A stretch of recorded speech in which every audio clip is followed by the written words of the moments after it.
What's up, everybody? It's Realistic here, and I'm going to be doing another tutorial for SoundOracle.net. So this one, I'm going to be doing a tutorial on drum buses. This one came from the last video I did, the top 5 compressors. I had a lot of people asking me about my drum compressors and what do I do for my drum soms and drum buses. So I figured since you wanted it, I would do a tutorial on that. Basically, what I'm going to go through is what I do on my drum bus as far as saturation, as far as compression, what I do as far as levels and routing everything to get in there. So I think it's going to be pretty useful. So let's dive in and get right to it. All right, so I got Pro Tools open up here, but as I always say, these tips and tricks will work in any DAW. And if you're capable of it, go ahead and open up your DAW choice and do this along with me. You'll find that you'll learn a lot more if you're doing it with me versus trying to remember it for later. So we're doing drum buses today, and I'm going to take a little bit different approach than what's out there for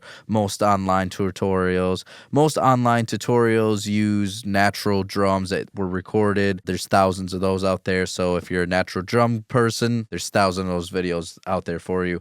I'm going to do the music that I mix and master the most, which is pop, hip hop, R&B, and it uses drum samples. So that's what I'm going to be focusing on. What you want to do when you're doing drum buses is the first thing that you need to do is you need to create a drum bus. And so I already have that. You can see right here, here's an aux track that I have, and you can see the input is drum sum, and then you can see I got all my drums right here, and the output is drum sum. So it's fairly easy to do. All you got to do is just go to new track, make sure it's a stereo aux, and then you just type in what you want to call it, and then you can see that what will happen is it will create a track, name that, and it will even name the outputs and inputs as well. But since I already got one made, we'll use the one that I have. So one thing that you should do, you don't have to do, but it will definitely make life easier, is if you organize your drums so they're all together like I have right here. They're all right here instead of in random places. As you can see, all the other instruments are things like bass and pads, and the drums are all right next to each other. It just makes it easier. Again, you don't have to do it, but it makes it easier. So another thing that you want to do is you want to make sure that everything is going through the drum bus at a decent volume and it's not peaking. I'll show you this right here. You'll see my drums aren't clipping.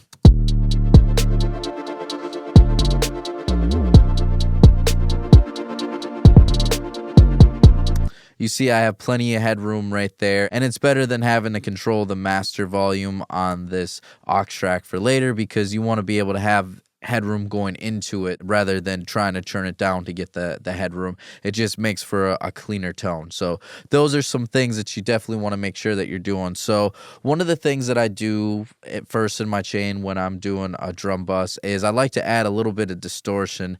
I actually just use a stock plugin for that, and I don't use much distortion. It's like 0.2, and you don't need too much, but just a little something to give it a pop. So I'll let you hear what that sounds like.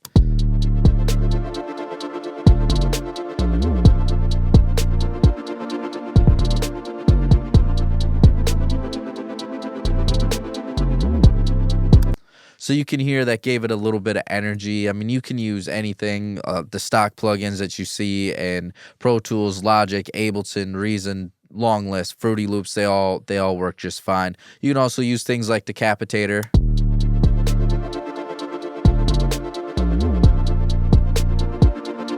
Saturn.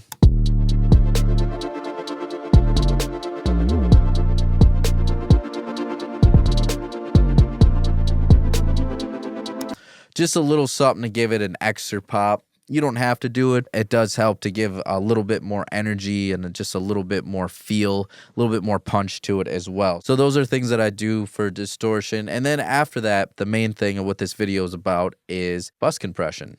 And so the one that I love the most is the API 2500. And you can see there's a couple different companies that make them, Waves, UAD. You can see that they have the same general concept and same look, same type of things with tones and stuff. So I did a tutorial on this. It was in my top 5 compressors to use, and this is what I use for bus compression.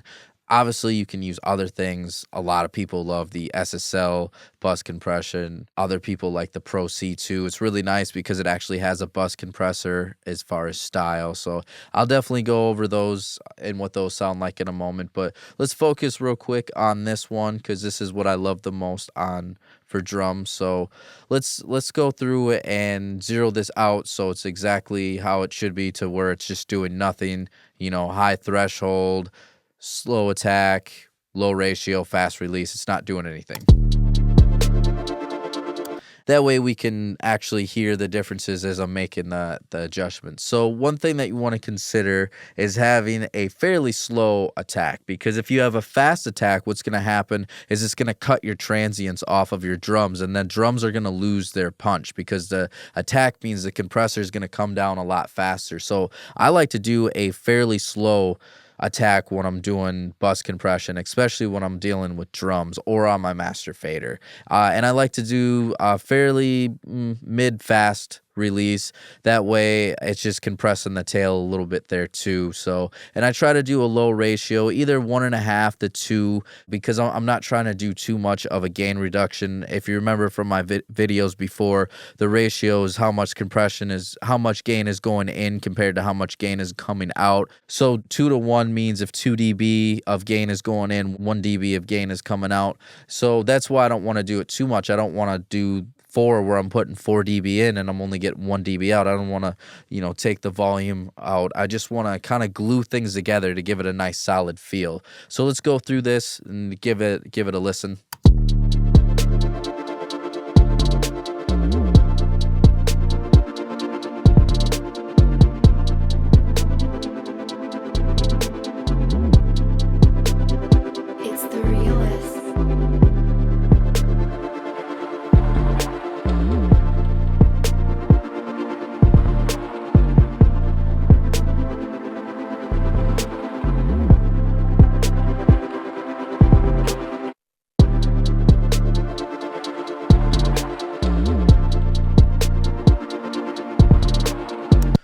So you can hear it just kind of glues things together, gives it a solid feel, just a little bit more punch. Let me solo the drums so you can hear them just by themselves.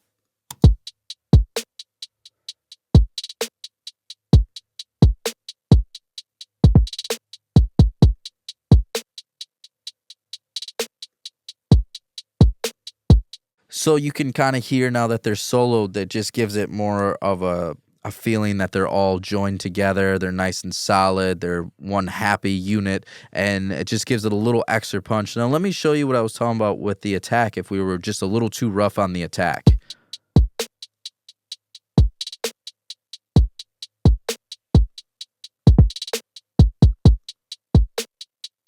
See how it's taken away the punch and the life of it a little bit? So that's why I try to do a little bit lighter of attack, and I try to only do a little bit with the threshold. I'm only trying to reduce the gain by a dB. I'll show you if I were to go too much with it, you'll see we start to take away the life and the tone away from it.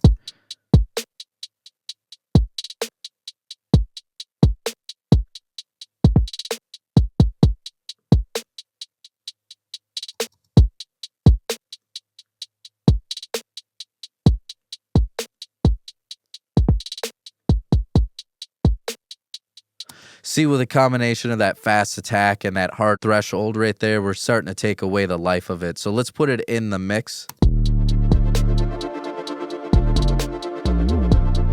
See, that doesn't really sound that great with that. So let's put things back to how we had it before.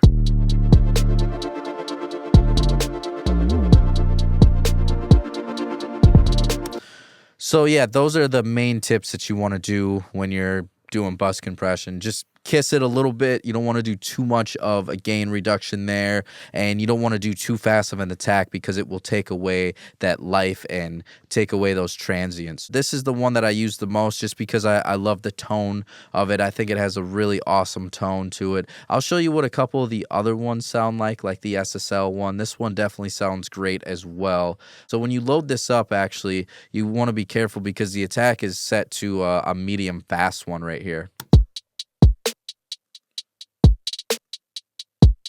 So usually just lighten up on that. Maybe get a little faster with the release.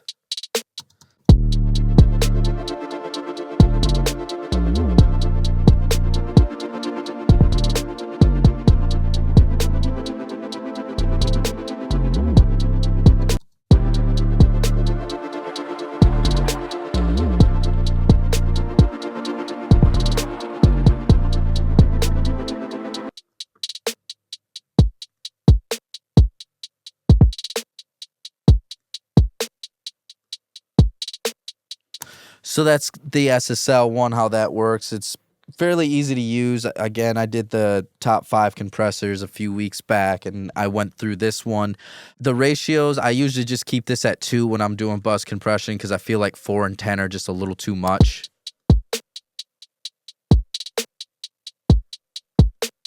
Just takes away a little bit of the oomph and the knock to it, so that's why I try to ease up on this one. This one is definitely the most popular for bus compression. This is the UAD one, but Waves makes a version just like this one. Also, Ableton has a stock plugin called Glue Compressor that's has the same dials, the same parameters, the same numbers, same concept on there. So it's based on this one. And this is definitely the most popular. So I definitely recommend to go that route if you're not feeling the API 2500. And also plugins too, like Pro C2. I mentioned before in this video, our style is bus compressor. It's really easy to use. And so, yeah, let's just go through that and we'll just kind of adjust the knobs a little bit.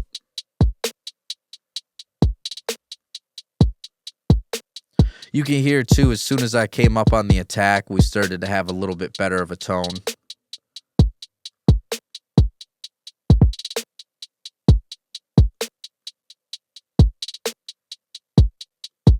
See, I'm only doing about a gain, a dB to dB and a half of gain reduction.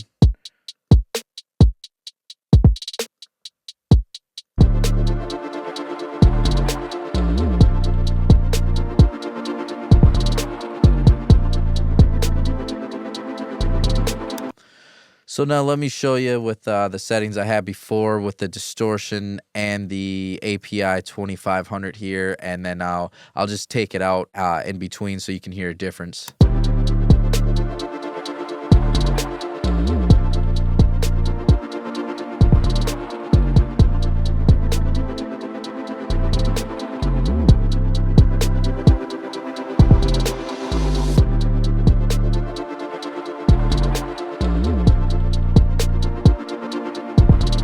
So that's my tips right there for drum bus compression. Basically just making sure everything's routed, got a nice organization going on, making sure that none of the levels are peaking, just a little bit of distortion, not too much, and then a little bit of compression with a slow attack and a fairly forgiving threshold. So we're just kissing it a little bit, just something to make everything solid and glued together so everything feels solid and gives it just a little bit more of a punch. So I'm hoping that you got a lot out of this tutorial today. Hopefully there's some information that was useful. If you're getting a lot out of this but you want to see more, please feel free to comment below. Let us know what kind of tutorials that you want to see in the future, and Oracle and I can definitely make that happen. We're always trying to find the content that you want to see. If you're liking what you're hearing from me, you can find me everywhere on social media at Realistic Productions. You can find me at the web, realisticproductions.net. You can find my man SoundOracle everywhere at SoundOracle. And if you're looking for the best 808s, the best kicks, the best snares with the craziest loops and samples you can find on the internet right now, go to SoundOracle.net. Alright, till next time. From SoundOracle.net.